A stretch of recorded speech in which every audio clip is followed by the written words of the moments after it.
विक्रम बेताल की प्रारंभ की कहानी बहुत पुरानी बात है। धारा नगरी में गंधर्वसेन नाम का एक राजा राज करते थे।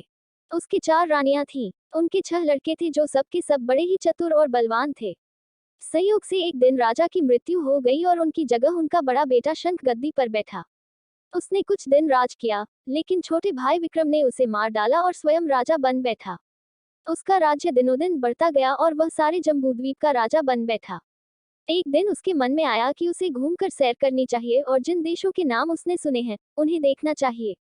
सो वह गद्दी अपने छोटे भाई भर्तृहरि को सौंपकर योगी बनकर राज्य से निकल पड़ा।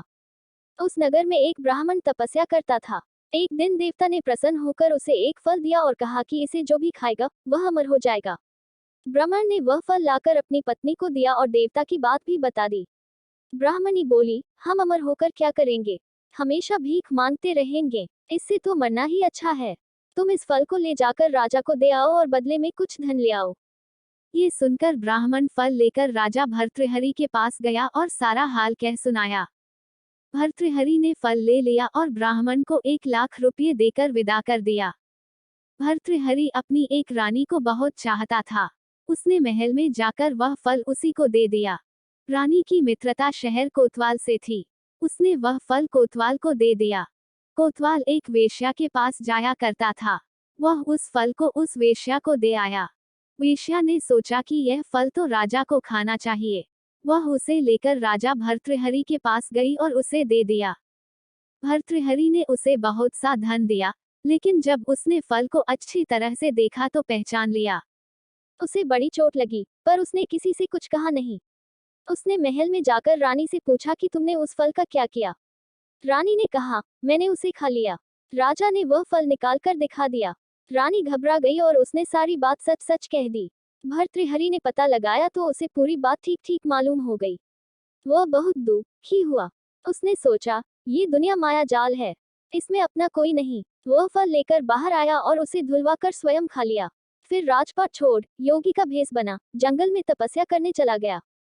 भर्तृहरि के जंगल में चले जाने से विक्रम की गद्दी सूनी हो गई। जब राजा इंद्र को ये समाचार मिला तो उन्होंने एक देव को धारा नगरी की रखवाली के लिए भेज दिया। वह रात दिन वहीं रहने लगा। भर्तृहरि के राजपाट छोड़कर वन में चले जाने की बात विक्रम को मालूम हुई तो वह लौटकर अपने देश में आया। आधी रात का समय था। जब वह नगर में घुसने लगा तो देव ने उसे रोका। राजा ने कहा, मैं विक्रम हूँ, यह मेरा राज है, तुम रोकने वाले कौन होते? देव बोला, मुझे राजा इंद्र ने इस नगर की चौकसी के लिए भेजा है। तुम सच्चे राजा विक्रम हो तो आओ, पहले मुझसे लड़ो। दोनों में लड़ाई हुई। राजा ने जरा सी देर में देव को पछाड़ दिया। तब देव बोला, हे राजन, तुमने मुझे हरा दिया, मैं तुम्हें जीवन दान देता हूँ। इसके बाद देव ने कहा, राजन, एक नगर और एक नक्षत्र में तुम 3 आदमी पैदा हुए थे। तुमने राजा के घर में जन्म लिया, दूसरे ने तेली के और तीसरे ने कुम्हार के।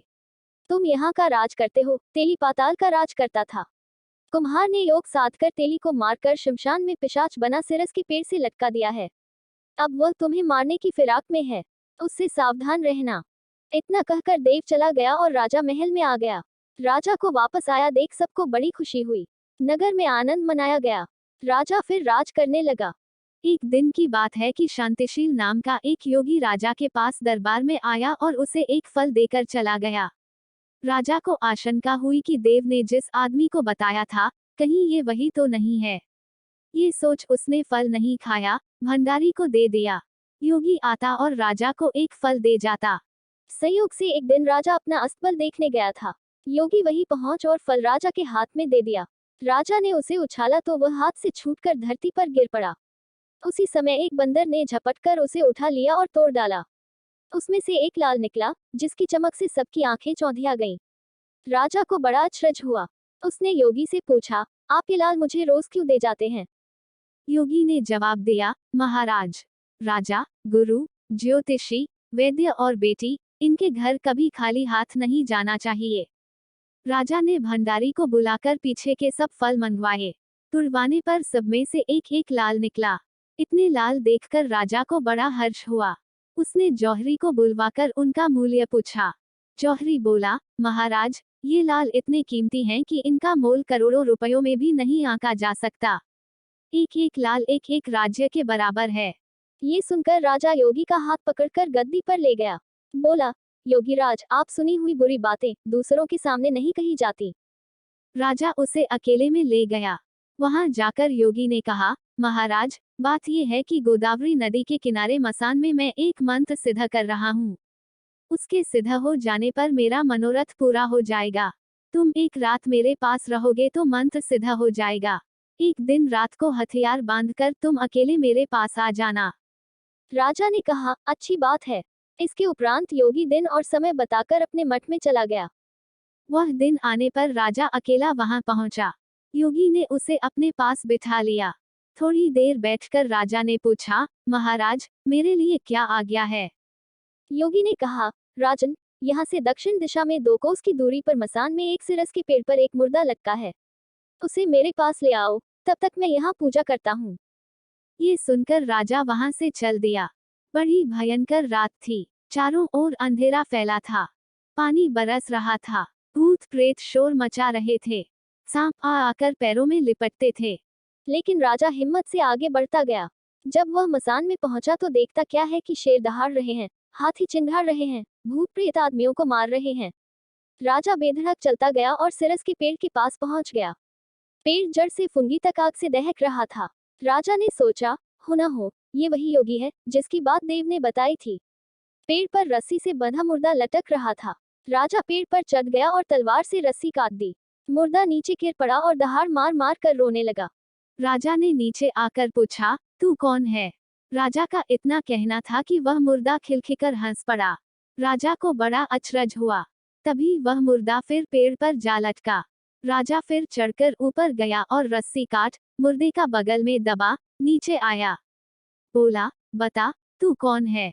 मुर्दा चुप रहा। तब राजा ने उसे एक चादर में बांधा और योगी के पास ले चला।